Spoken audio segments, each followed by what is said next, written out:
Guys, Indian games একটা নতুন গেমটা হচ্ছে ফু দিয়ে গ্লাসগুলোকে বই নিয়ে যেতে হবে আর ওই ইটের উপর রাখতে হবে। খেলাটা আমাদের এখন শুরু হচ্ছে। শুরু। যে আগে পারবে সে প্রাইজ পাবে।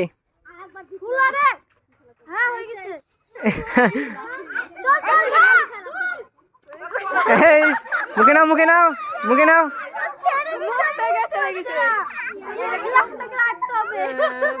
হবে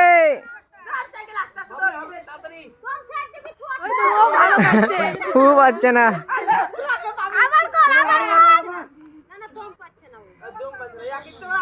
খেলাটা সম্পূর্ণ করো, সম্পূর্ণ করো, খেলাটা সম্পূর্ণ হোক। একজন বাদ হয়ে গেছে।